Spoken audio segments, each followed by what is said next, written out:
The red wine glass tipped, splashing across the vibrant orange silk dress, and for a heartbeat, the world seemed to stop.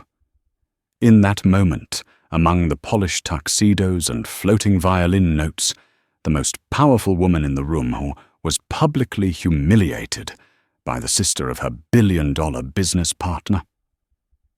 Grand Astoria, Ballroom, New York. Crystal chandeliers rained light like glittering snow, reflecting off hundreds of crystal glasses and the radiant faces of the elite. That winter's charity gala was hailed as the convergence of power, the night when CEOs, politicians, investors, and Manhattan's wealthiest dynasties gathered under one roof. At the center of the ballroom sat the table of honor, where three names Wall Street had been buzzing about all week were seated: Dr. Maya Johnson, the first black woman to lead a multi-billion-dollar biotechnology empire; Alexander Hale, heir to the Hale Capital investment dynasty; and his sister Victoria Hale, the glamorous socialite, known for her beauty arrogance and a life built around the expectation that the world would bow to her. Maya sat with perfect posture, her shoulders steady beneath the soft glow of gold light. Everything about her exuded calm intelligence, from the way she gave a polite nod as the waiter poured wine to the subtle composed smile that made anyone speaking to her feel genuinely heard. Dressed in a flowing orange silk gown, she stood out among the sea of black and red dresses, not because of the color, but because of her presence. She didn't need to flaunt power, because the quiet confidence of someone who had risen from nothing could never be imitated.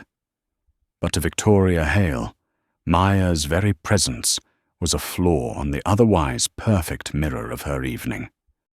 Her sitting next to my brother, she whispered loud enough for 3 tables nearby to hear, and when Maya's eyes briefly met hers, something in Victoria flared, not anger, but threat.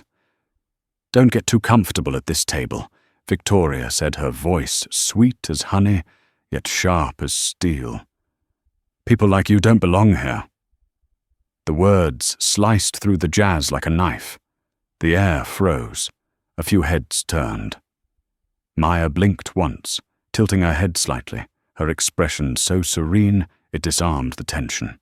But before anyone could process it, Victoria lifted her wine glass, gave her wrist a delicate twist, and poured. The crimson stream cascaded down Maya's black hair like a waterfall of fire. The wine soaked through silk, drop after drop, blooming into a spreading scarlet stain across the orange fabric. The sharp scent of alcohol mingled with Victoria's expensive perfume as the room fell into stunned silence. Only the faint sound of wine, dripping along Maya's collar, could be heard splashing onto the white linen tablecloth. For the first 3 seconds, no one spoke. Then came the whispers. A young man arched a brow and let out a soft laugh. My God, what a scene! A woman covered her mouth, half shocked, half amused, and almost instantly dozens of phones were raised. Victoria straightened, laughing as she lifted her chin. "There," she said loudly, her tone theatrical. "Orange never suited you anyway. Red is much better." A few people laughed. Someone clapped awkwardly. Another whistled. In their world, money and the Hale name could turn cruelty into entertainment.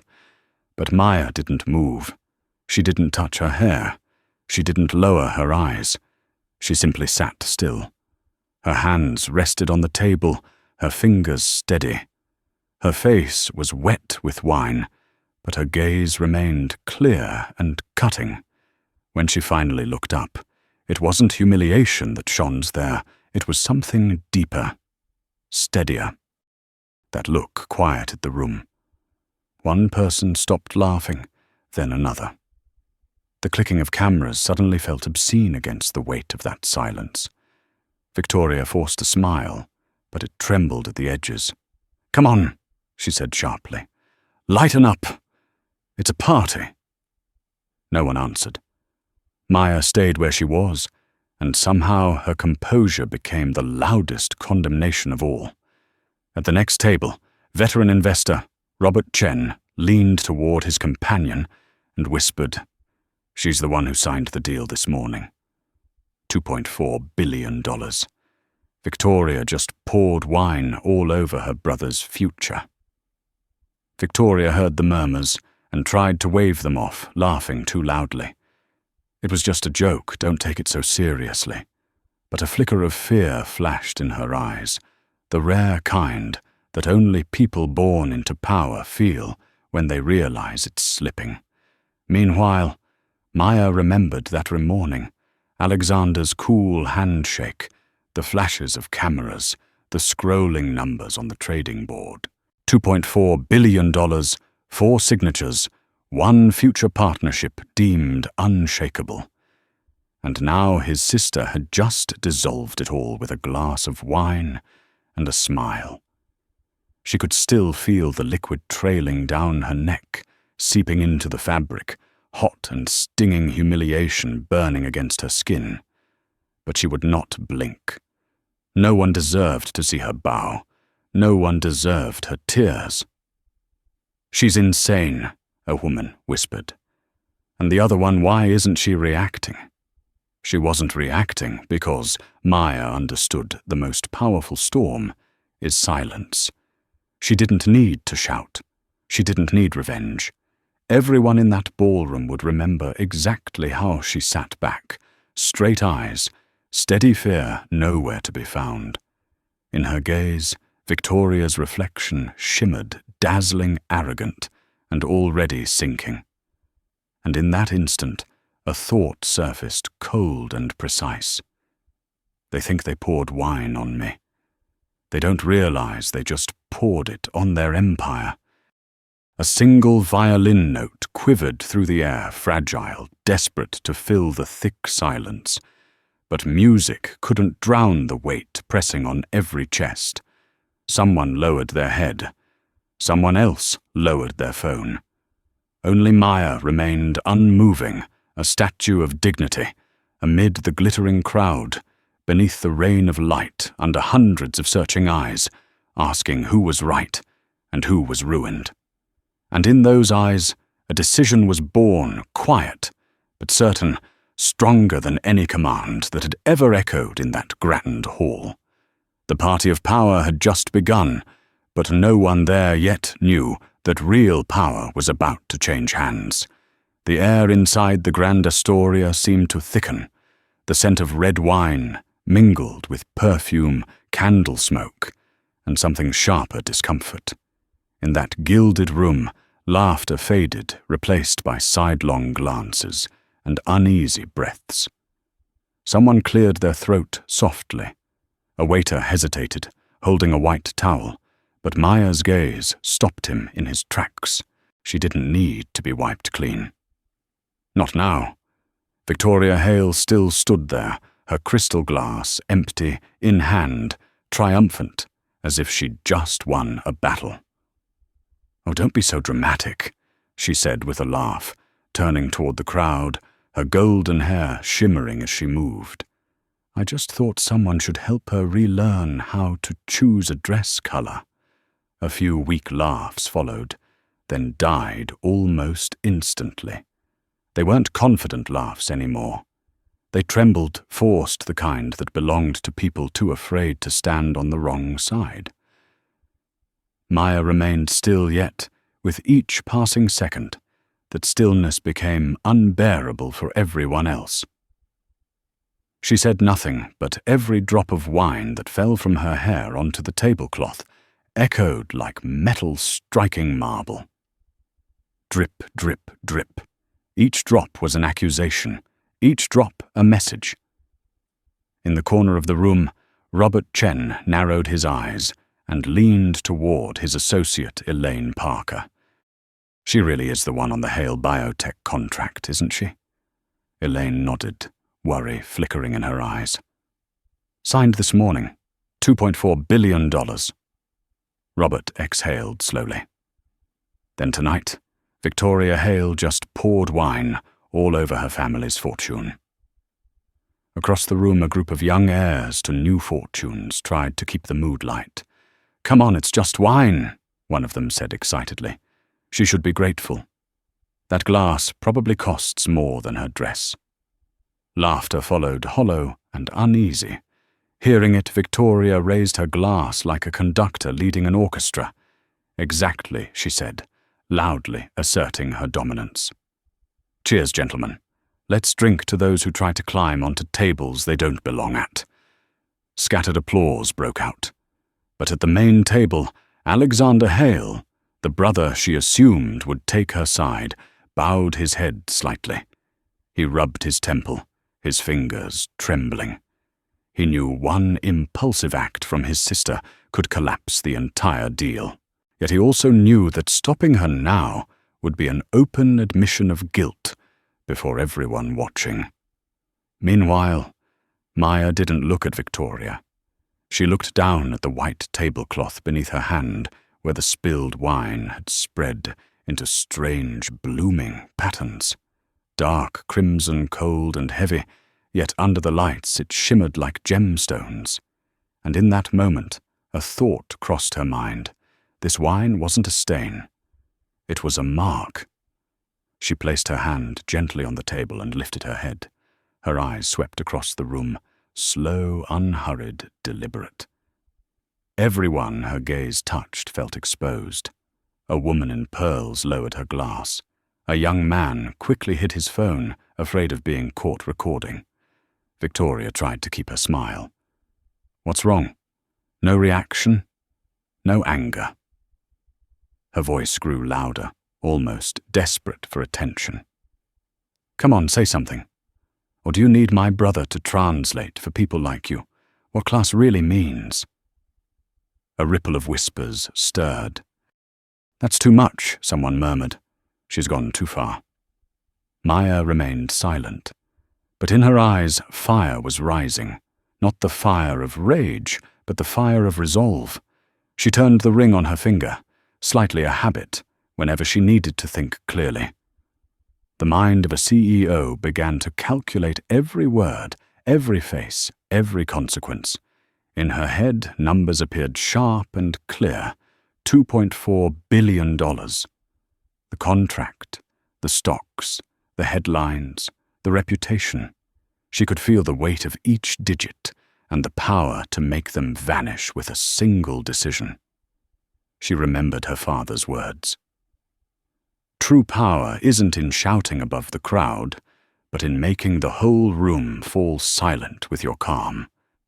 The ballroom now was exactly that silent trembling orbiting around her. Victoria laughed louder, trying to fill the void. "Oh, look at her. She doesn't even know what to do. Someone please give her a napkin, poor thing," but no one moved. Robert Chen watched Maya, his expression caught between concern and admiration. "She's waiting for something," he muttered. Elaine Parker shook her head. "No. She's not waiting. She's calculating." With every second that passed, Victoria grew more restless. She threw Maya a defiant glance. "Fine, you want to stay silent? Then I'll speak for you. In this city, not everyone gets a seat at the table of power. Some are invited. Some buy their way in. And some," she leaned closer, voice dropping to a venomous whisper, "are simply lost." Maya looked up. For the first time all evening their eyes met. One cold, one burning. One steady, one trembling. And then something unexpected happened. Victoria took a half step back. Not much, just enough for those nearby to notice. A small movement, but it shifted the balance of the entire room. A young man whispered, "She's not afraid." The person beside him replied almost under their breath, "No, she's waiting for her moment." Maya placed her hand on her own wine glass. Not Victoria's empty one, but hers, still full, still untouched.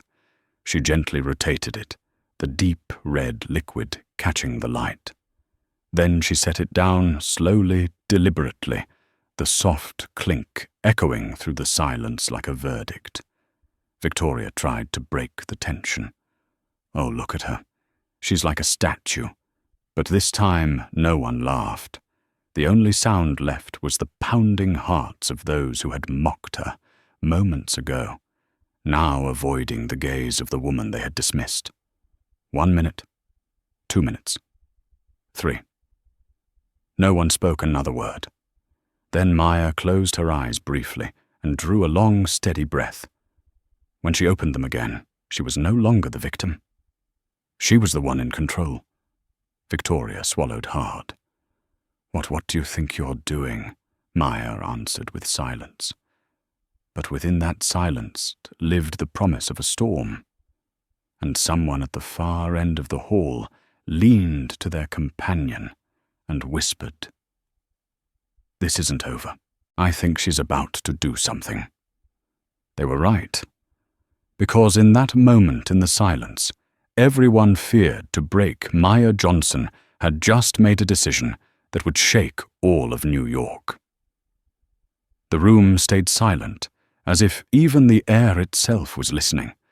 The last drops of red wine slid down Maya's collar, spreading into a dark, cold stain. One by one, those who had laughed moments ago now sat still, avoiding her eyes. The chandeliers reflected across her face, casting a strange radiance, not the shimmer of wealth, but of something harder to define, quiet authority. Victoria Hale tried to appear unfazed. She took another sip of wine, glanced around, and forced a brittle laugh to shatter the tension. "What's wrong with everyone?" she said, her voice high and sharp, as if convincing herself. It was just a joke. I've never seen people so tense over a glass of wine. No one answered. The violin in the corner fell out of tune, then went silent. The only sound left was the pendulum clock ticking on the wall, each dry strike counting down to something inevitable. At the table behind her, Robert Chen leaned over and whispered, "I think she's about to do something." Elaine Parker nodded slightly, her gaze fixed on Maya. "No, she already is. They just haven't realized it yet." Alexander Hale, the brother who had stayed silent all evening, finally spoke, his voice low and tired. "Victoria, stop. Stop." Victoria laughed, her voice trembling with fear. "Are you kidding me? She's sitting there soaked, not saying a word, and everyone's looking at her like she's royalty. I'm the one being humiliated here." Maya turned her head slightly, her eyes meeting Alexander's, then back to Victoria's. Not a word. Just a look, calm, deep, but enough to make Victoria shiver. It was the look of someone who had already turned humiliation into a weapon. Maya slowly picked up the white napkin from her lap, folded it neatly, and dabbed her cheek. A small gesture, but it made the entire room hold its breath. Not because she was wiping herself clean, but because everyone could feel it. She was the one in control now. Victoria raised an eyebrow, trying to sneer, finally learned how to save face. But the mockery fell flat into the heavy silence. Maya set the napkin back on the table, smoothing out its folds. Then she reached into her dress pocket and took out her phone. A few guests leaned forward slightly. The movement was simple, ordinary, yet in that moment it carried strange gravity. No one spoke, but every eye followed her. Maya swiped her finger lightly across the screen. Her hand was wet, the phone's light catching the droplets like tiny rubies. She didn't speak immediately. She waited. She wanted the room to feel that weight. Victoria crossed her arms, forcing a smirk. "Who are you calling? An emergency dry cleaner?" No one laughed. Robert Chen held his breath. Elaine Parker whispered, "My God, she's really going to do it." And then Maya lifted the phone to her ear. Her voice came calm, low clear, not loud, but every word cut through the thick air. terminate the contract, effective immediately. 5 words. Just 5. Yet they hit like lightning in a hall of glass. The violinist in the corner dropped his bow, a screech slicing the silence. A waiter fumbled a tray of champagne, and the crash of shattering crystal rolled through the room like thunder. Victoria froze, her lips parted, but no sound came out. What did you just say? Maya set the phone down neatly on the table without looking at anyone. The call's done. Silence spread like smoke. For a few seconds, no one fully grasped what had happened, until someone at the far end of the room raised their phone, face pale. Oh my God, the market's crashing. Hale Biotech just dropped nearly 8% in 10 minutes. Like dominoes, screens lit up across the ballroom. Faces drained of color. Whispers erupted. She just pulled every cent. The deal from this morning gone. 2.4 billion gone. Alexander shot up, eyes wide. Maya, wait. We can talk about this. But she didn't look at him. Her voice stayed calm, steady, as if she'd just ordered time itself to halt. There's nothing to discuss. Partnerships shouldn't be built on humiliation. Victoria stumbled back a step, her lips trembling. No, this can't, my brother. Robert Chen cut in softly, his tone sharp as glass. She just proved that real power isn't about who pours wine on whom, but who can pour billions off this table. His words made the whole room shudder. Victoria looked around, searching for an ally, but the people who had laughed with her minutes ago now avoided her eyes. Some guests bowed their heads. Others pretended to be absorbed by their phones. The blue glow of hundreds of screens flickered across their faces, the light of a financial collapse, triggered by the woman they had mocked moments earlier. Elaine Parker whispered. She didn't just reclaim her dignity. She reclaimed the balance of power in this room. Victoria slammed her empty glass onto the table. You can't do this. You have no right. Maya lifted her gaze, her voice soft as breath. Right, I built it myself. I don't need permission. Each word fell heavy, cold, and final. Alexander took a step forward, trying to steady his tone. Victoria, Leaf. You can't be serious, Leaf. His voice cracked, and for the first time the crowd heard the tremor in the powerful man's voice. Victoria stood frozen, her lips parting as if to argue, but Maya's gaze stopped her. She turned her heels, striking the marble floor like hammers delivering a verdict. The grand doors slammed shut behind her, and the room sank into complete silence. Then Maya quietly lifted her own glass, still full, and spoke softly, almost to the air itself. We all have limits. She just found mine. No one dared breathe too loudly. Outside, snow began to fall over New York. The chandeliers reflected against the drifting flakes, just like the red droplets, still clinging to Maya's dress, but now they were no longer marks of shame. They were symbols. In a world where power was measured by laughter, money and the names etched on walls of fame, Maya Johnson had just proven the opposite. True power is the silence that waits for the perfect moment to speak. Those 5 words, terminate the contract, effective immediately, didn't just end a party. They began a legend.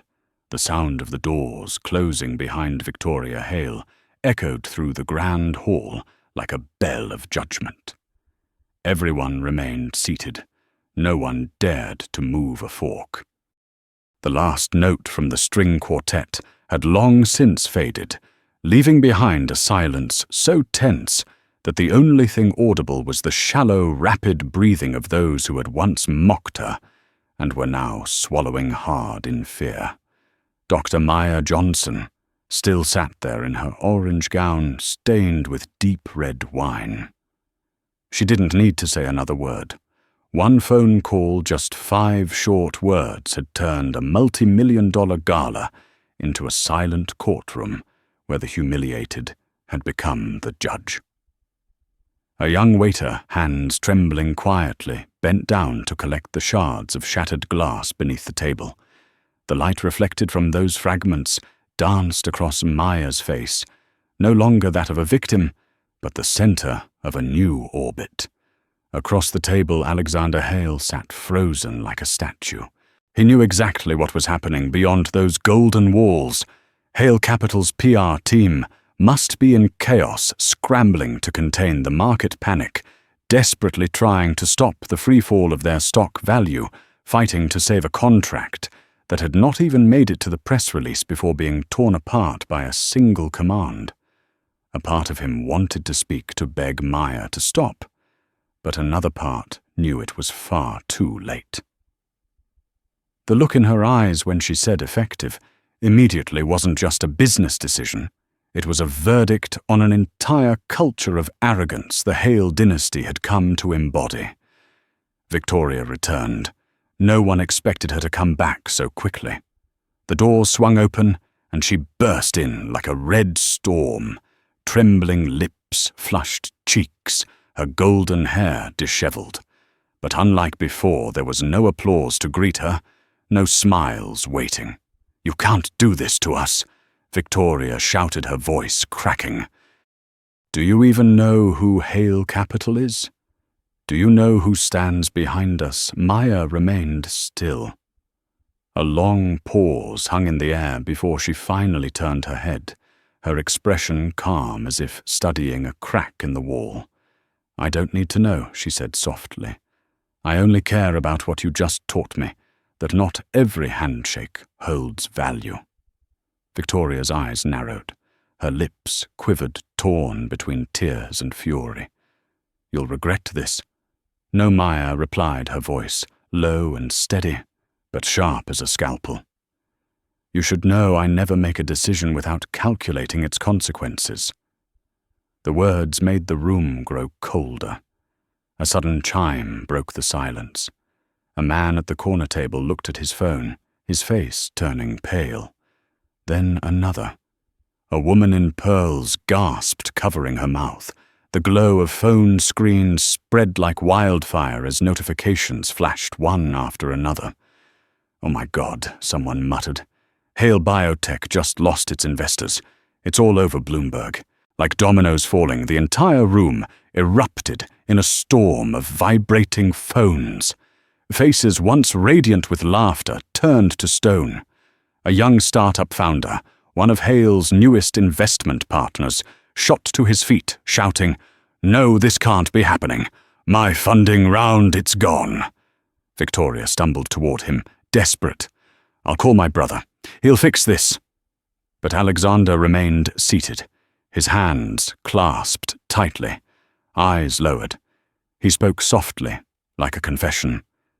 "You don't understand, Victoria. It's beyond us now. What are you saying?" She didn't just end the contract. She pulled the subsidiary funds, the research partners, the tech alliances. She just collapsed our entire investment network overnight. Victoria looked around the room, searching for an ally, but the people who had once cheered her now looked away.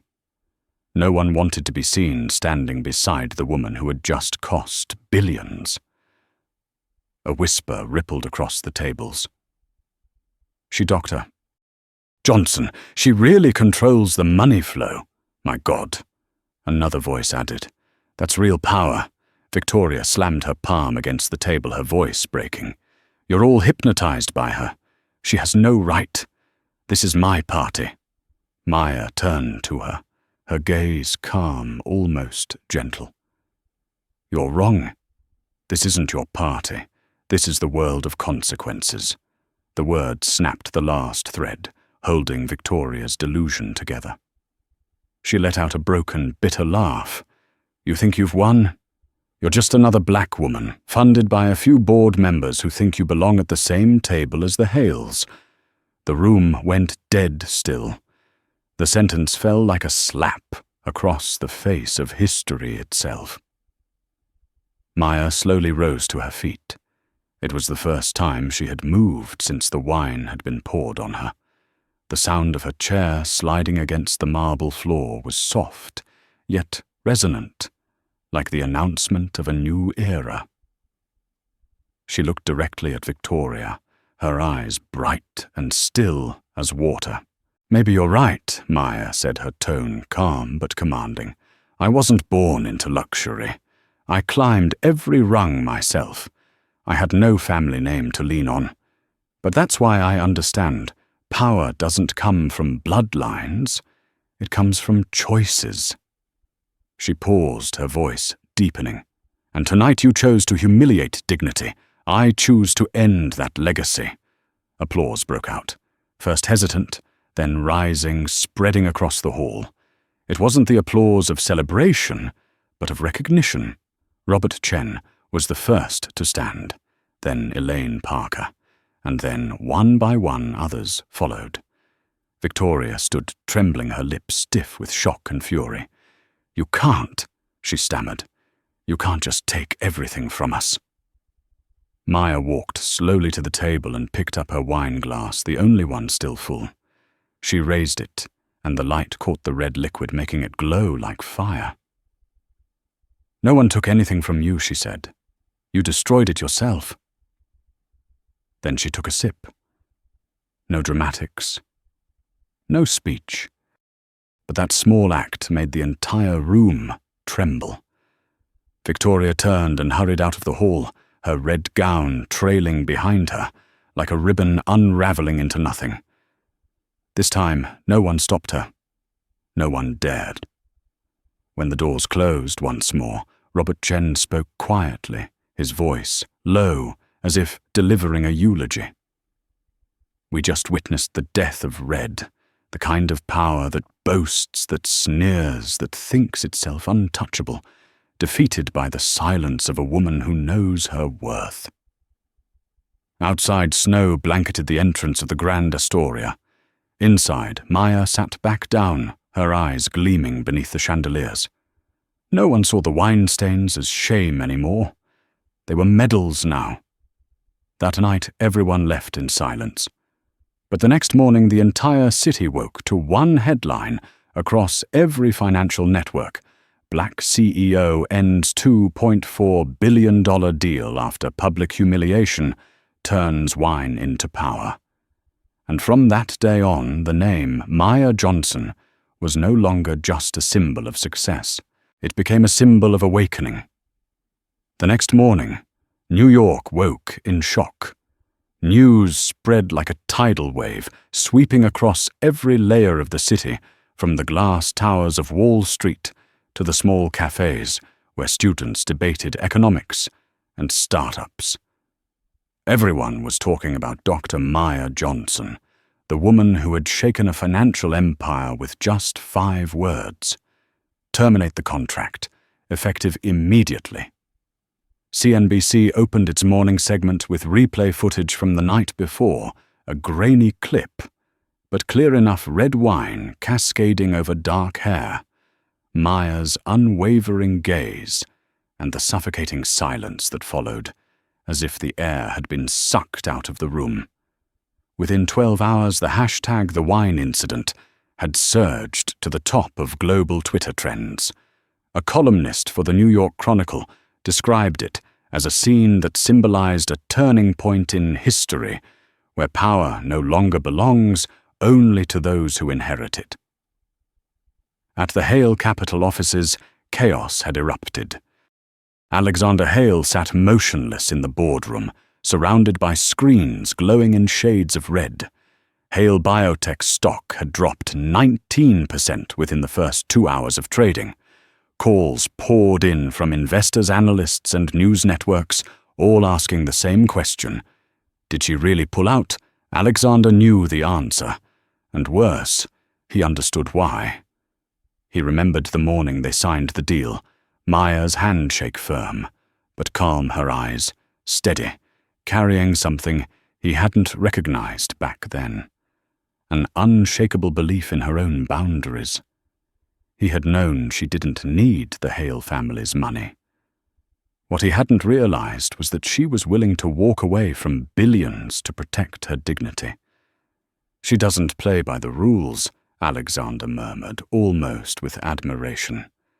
His assistant Thomas replied quietly, "No. She plays by her own."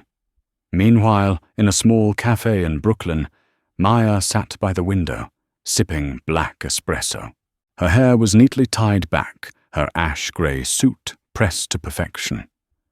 No one around her knew that the quiet woman in the corner was the epicenter of a financial earthquake. The phone on her table lit up.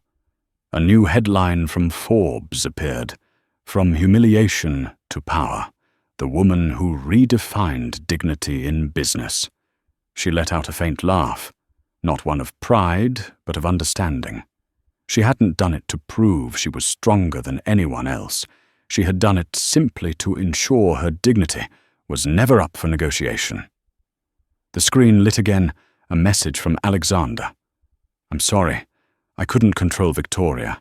I know that's not enough, but I will make it right." Maya read it slowly, then typed back just 2 words, "Don't bother." She set the phone down and looked out the window. Snow was still falling, each flake landing softly on the grey pavement. Inside her there was no anger, only a calmness, cold as steel, the quiet certainty of someone who knew she had done the right thing, no matter the cost. She thought of her father, the mechanic who taught her how to hold her head high when the world tried to look down on her. "You don't need to shout to be heard," he used to say. "If you stay silent long enough, they'll hear their own voices echo back." Last night, that truth had become real. At that same moment, 58 floors above the city in Hale Tower, Victoria, stood motionless by the window.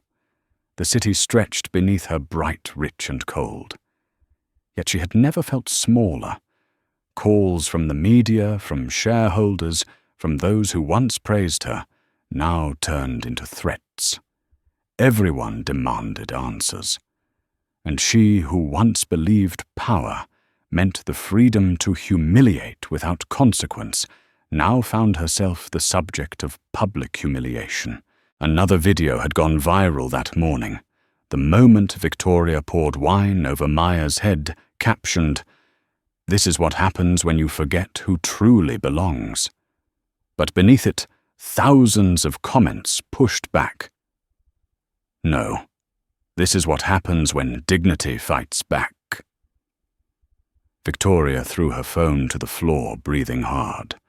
Her hands trembled as she clutched a glass of water, fighting back tears. But they came anyway, silent and bitter. For the first time in her life, she knew what it felt like to be isolated in a world that once revolved around her. Alexander entered the room.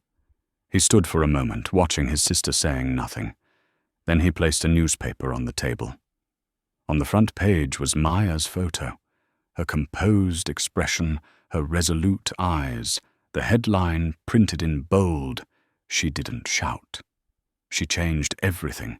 You came to blame me, didn't you?" Victoria asked, her voice hoarse. "No," Alexander said softly, his tone heavy with sadness. "I came to tell you that sometimes another person's silence is the most terrifying thing of all." Victoria lifted her head, eyes red and swollen. She won. No, Alexander shook his head. She didn't need to win. She just needed to be right. That afternoon, Maya returned to Johnson Biotech Innovations headquarters. The entire company rose to their feet, applauding as she walked in.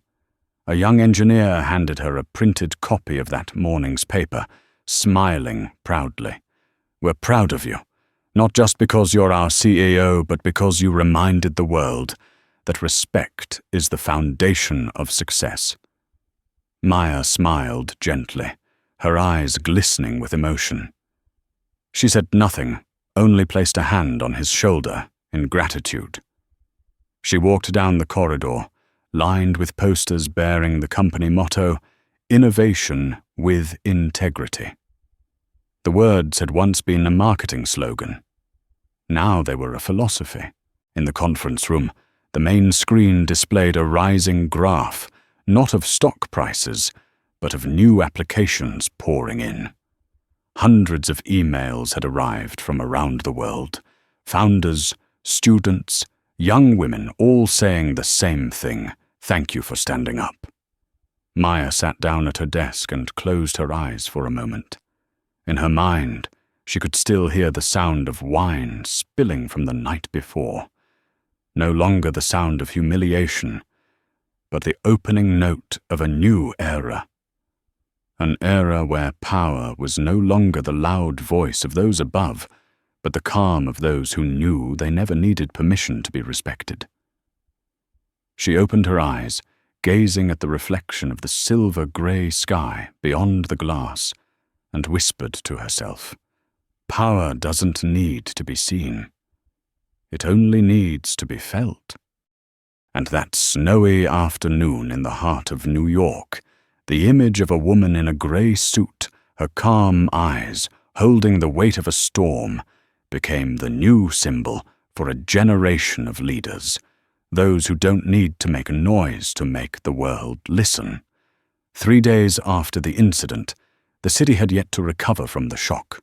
On every newspaper, every television channel, every social media forum, the name Maya Johnson appeared everywhere, no longer as a black CEO, but as a symbol of dignity and intellect.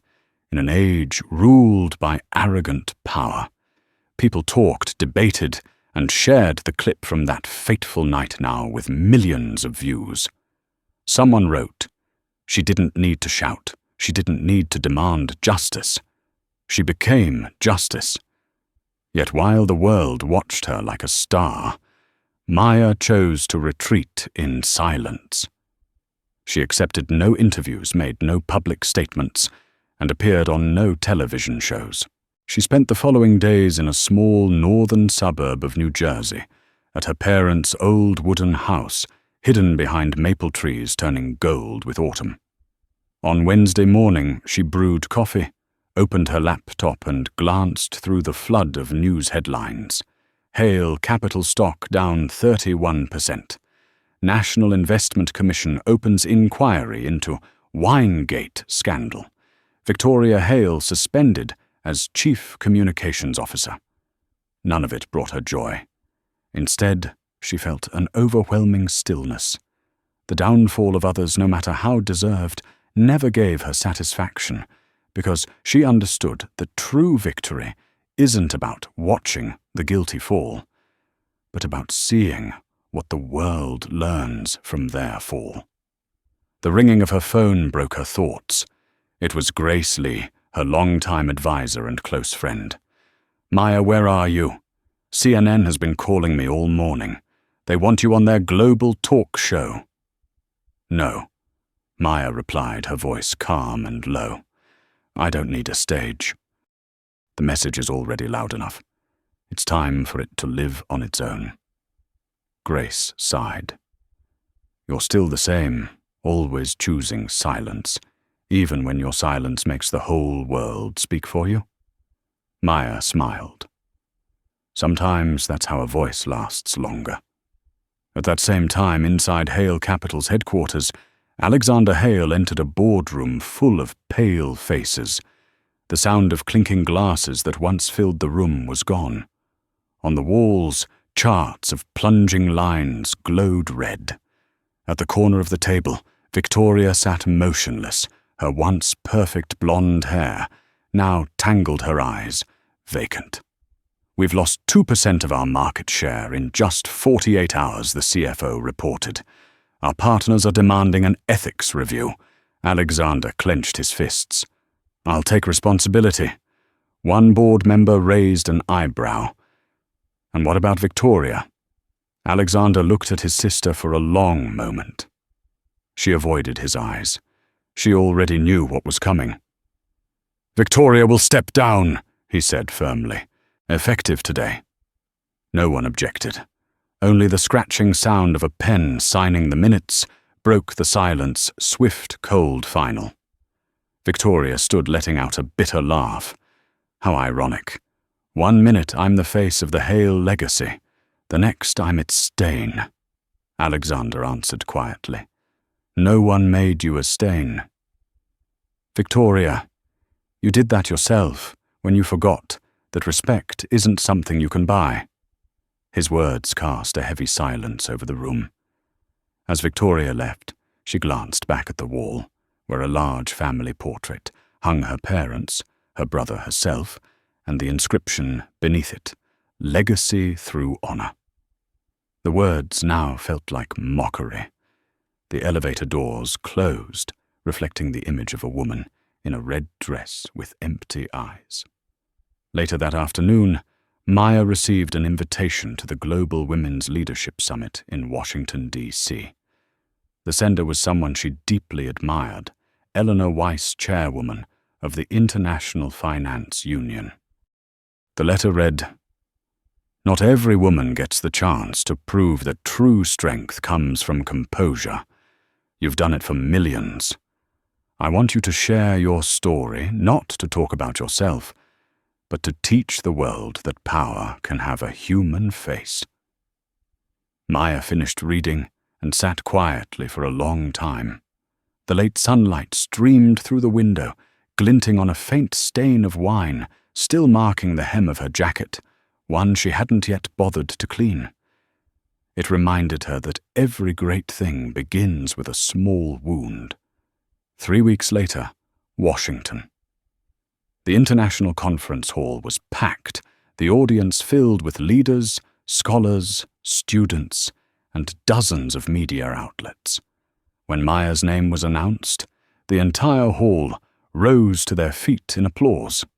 She stepped onto the stage without notes, without slides, just herself in a silver-grey suit, eyes deep, her voice soft as wind, yet strong enough to command absolute silence. She began. 3 weeks ago, I sat in a crowded room, and in one moment, I wasn't just covered in wine. I was tested not by the act itself, but by the silence of those who watched. She paused, glancing toward the front row, where many lowered their heads, as if realizing they too had once been part of that silent crowd. But then I understood. Maya continued, silence isn't always weakness. Sometimes it's a weapon. When you refuse to respond with anger, the world is forced to hear the echo of its own behavior. The hall went completely still. Then she said, her words measured and clear, Power doesn't belong to those who can make others bow, but to those who can make them look within. And if one day you are humiliated, remember this. What they pour on you may be wine, or words, or scornful looks. But if you hold on to your dignity, you can turn it into a symbol. The applause was thunderous. People stood, tears shining in their eyes. A young student shouted, "You changed the game." Maya smiled and bowed. In that moment, as the lights reflected across her face, the crowd no longer saw a woman who had been humiliated, but a symbol of human strength and grace. That night, back at her hotel, Maya opened her laptop. Her inbox was overflowing messages from CEOs, organizations, and ordinary people from around the world. But one name made her pause, Alexander Hale. I watched your speech. Thank you for showing me what true respect means. I've begun reforming our company's internal culture. And I'd like to meet you not to apologize, but to learn. Maya finished reading and smiled. Not a smile of triumph, but of quiet fulfillment. The smile of someone who knew she had planted a seed. She closed her laptop and stepped out onto the balcony. The lights of DC shimmered across glass towers like an artificial galaxy. The night breeze brushed through her hair, carrying the scent of a new beginning. And in that moment, Maya whispered softly, as if to herself and to millions beyond, dignity doesn't need to be given. It only needs to be kept. The city lights reflected on her face, not the glow of fame, but the quiet light of a soul that had endured, transformed, and become an inspiration to the world. A month had passed since that fateful night at the Grand Astoria, yet its echo had not faded. Instead of dying down like every other scandal, the story of Maya Johnson had spread wider and deeper, transforming into a symbol. It was no longer called the wine incident. People had given it a new name, the turning point. On magazine covers and newspaper front pages, the image of Maya in her orange dress stained with red wine became the most reprinted photograph of the year. Not because of humiliation, but because of the expression in her eyes, calm without anger, without contempt, carrying only one thing, absolute faith in human worth. An international journal wrote, if Martin Luther King Jr. had a dream about justice, then Maya Johnson had the action that awakened it in the modern corporate age. That morning, Maya sat in her 72nd floor office, looking out the window at the tiny stream of people moving below Manhattan. Sunlight reflected off the newly mounted sign above the building's entrance. Johnson Innovations leading with dignity. The slogan had been unanimously approved by the company board right after the incident. Leading with dignity, 4 simple words that now served as their compass. Grace Lee walked in holding a stack of folders. Over the next 3 months, you've been invited to the Global Leadership Forum in Zurich, a TED Talk in Singapore, and an exclusive interview with The Economist. Maya smiled gently.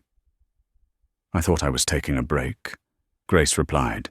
You might think that. But the world won't let you. They both laughed softly. Then Grace's tone grew more serious. Maya, I know you're not someone who seeks the spotlight. But sometimes people need a face to believe in something. And you are that face. Maya fell silent. The words filled her with both pride and weight. She had never sought to become a symbol, but she understood, once you've been placed in that position, the only thing you can do is live up to it.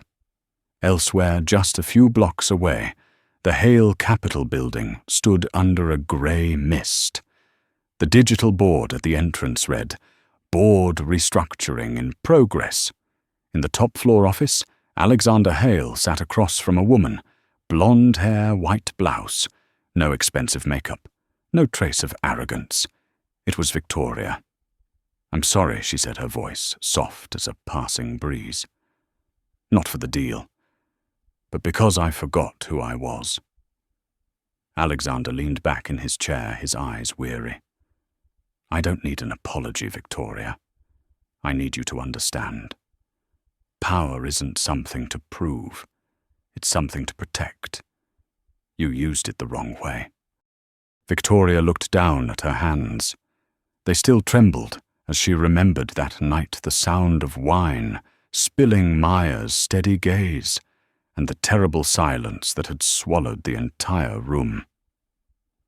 I never thought one action could destroy an entire empire, she whispered. No, Alexander said, the action was only the drop. It was unrestrained arrogance that became the wave. He stood and walked to the window. You should leave the city for a while. Go somewhere far.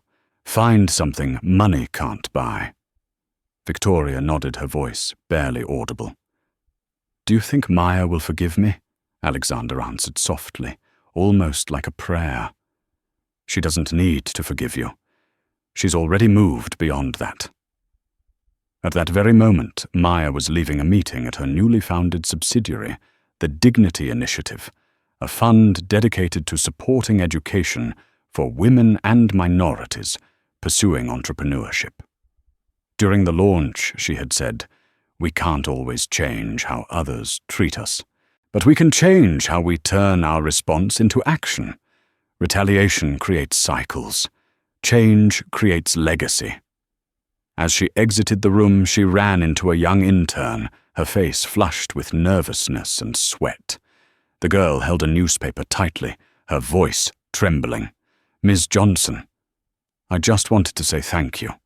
That night when I saw the video, I was about to drop out after being humiliated by my supervisor at my internship. But when I saw you, I thought, if she can stand tall without shouting, then so can I."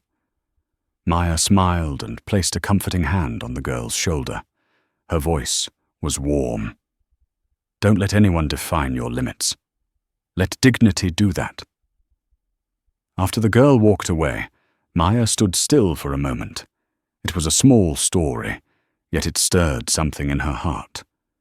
She realized that true strength doesn't always lie in global headlines, but in quiet ripples, like this one person choosing to stay, another choosing to start again.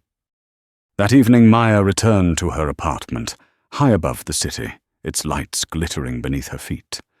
On her desk lay a small card, not an invitation to a conference, but a postcard from Switzerland. No sender's name, just a few handwritten words. "I'm traveling, trying to find myself again. Thank you for showing me that silence can speak louder than any apology. V." Maya read it, then set it down, her eyes softening with a quiet smile. She didn't need to know where Victoria was. What mattered was that she had begun to understand. Pouring herself a glass of white wine, Maya stood by the open window. The wind brushed through her hair, carrying with it the sounds of the city, the horns, the voices, the pulse of life. But inside her there was only peace. From an act of humiliation to a cancelled contract, to a global movement on leading with dignity, everything had come full circle. But Maya knew this wasn't the end. It was the beginning of a new era, one where human worth would no longer be measured by power, but by how people treated each other when no one was watching. She took a small sip of her wine, gazing down at the shimmering lights of New York, twinkling like a man-made galaxy. In that moment, she understood that the greatest victory of her life wasn't in toppling an empire, but in building faith for those who had once bowed their heads. A thought rose quietly within her, gentle, steady, like a vow that needed no witness. Power may change the world, but only dignity can keep it human. And among the city's glowing lights, one could see a solitary figure standing by the window. No crown, no throne, just belief. Maya Johnson, the woman who turned a spilled glass of wine into a light that guides a generation. 3 months later, New York shimmered beneath the glow of winter lights. Times Square blazed like daylight. Streams of people flowed through the city, like veins in the body of a metropolis that never slept. Yet amidst the chaos, a special evening was unfolding at the Grand Hall of the United Nations, the International Conference on Ethics and Power in Global Business. The keynote speaker that year was none other than Dr. Maya Johnson. As she entered, the flashes of cameras flickered, and thousands rose to their feet. They weren't just welcoming a successful CEO, they were honoring a living symbol of a new era, the woman who had proven that sometimes 5 words spoken at the right moment could change the entire balance of power. She wore a simple white suit. No extravagant jewelry, only her father's old silver ring, the man who had once told her that honor doesn't need to shine, it only needs to stand firm. The moderator's deep, steady voice filled the hall. 3 months ago, the world witnessed an act that forced us to ask, what is the price of dignity? And tonight, we gather to hear the answer from the woman who made the world redefine what power truly means. The hall erupted in applause. Maya stepped to the podium, her eyes sweeping across the crowd faces of those who had once doubted her, dismissed her, and those who had stood by her. She began slowly, her voice, not loud, but carrying a calm strength that reached every corner of the hall. 3 months ago, I sat in a room where every spotlight pointed somewhere else. And in that moment, I realized when people try to push you down, they forget that even darkness can reflect light. She paused, letting the silence breathe. Her eyes gleamed beneath the lights. Power, she continued, is not the ability to make others fear you. True power is the ability to make others respect themselves when they are around you. Because a world where power is built on fear will eventually collapse under its own weight. Applause rippled through the hall, rising and fading again, as if the audience was afraid to miss a single word. Maya retold her story, not as a victory, but as a reflection. She spoke of that night at the Grand Astoria, not of humiliation, but of the lesson of silence. Silence doesn't mean weakness. It is a stage of awareness. When you no longer need to shout to be heard, it means you've learned that your voice doesn't come from volume, but from weight. She spoke of the Dignity Initiative, her newly founded organization that had already created hundreds of scholarships for women and minorities, once overlooked in business. Because if the world once made a girl like me feel small, then I'll make sure it never dares to do that to anyone else again. Hundreds rose to their feet in applause. Cameras panned slowly across faces, streaked with tears. An African leader whispered to the person beside him, "She's not talking about ethics. She's giving ethics a face." At the corner of the hall, Alexander Hale sat quietly. He was there not as a partner, but as a student. Every word Maya spoke echoed in his mind like a mirror. Since that night, he had overhauled his company's entire structure, launching the Respect First policy, placing human dignity at the core of every decision at Hale Capital. Beside him sat Victoria Hale, modest without makeup, her eyes calm yet humble. She leaned slightly and whispered, "You know that night I thought I'd won." Alexander smiled faintly. "No one won, Victoria. We just learned how to lose with grace." On stage, Maya's voice deepened, warm but resolute. "We live in an age where fortunes can vanish with a single click, but self-respect lasts longer than any crisis. The world doesn't need more powerful people. It needs more people who know when to stop before they hurt someone else." She paused, then delivered her final words, the kind that made the entire hall fall silent. Dignity is not a gift. It is a light. And that light, if we know how to keep it, can illuminate the world. The applause thundered like a storm wave after wave. Some people stood, others wept. The cameras caught Victoria's face, sorrowful, yet brighter than ever. Later that night, after everyone had gone, Maya remained alone in the empty hall. She sat in the front row, the dim lights reflecting off the polished wooden floor. Footsteps echoed softly behind her. It was Victoria. She walked slowly, stopping a few steps away, taking a deep breath. "Thank you," Victoria said. "Not for forgiving me, but for not staying silent forever." Maya looked up, her gaze gentle yet firm. "I don't need anyone to kneel. I just need people to stand taller, kinder, and brighter." Victoria nodded, her lips trembling. "I understand now." She turned to leave, and for the first time, her departing figure carried not pride, but release. Maya smiled softly, lifting her head toward the ceiling, where the crystal lights above scattered into 1,000 tiny stars. And in that moment, she realized the deepest truth of all true change, doesn't come from victory, but from awakening the conscience of others.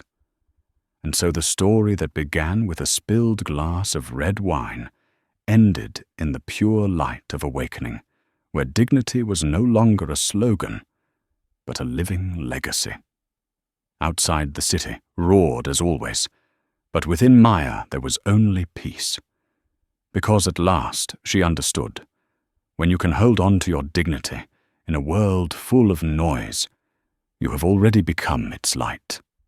That night, after leaving the United Nations Hall, Maya Johnson did not return to a luxury hotel as she usually did.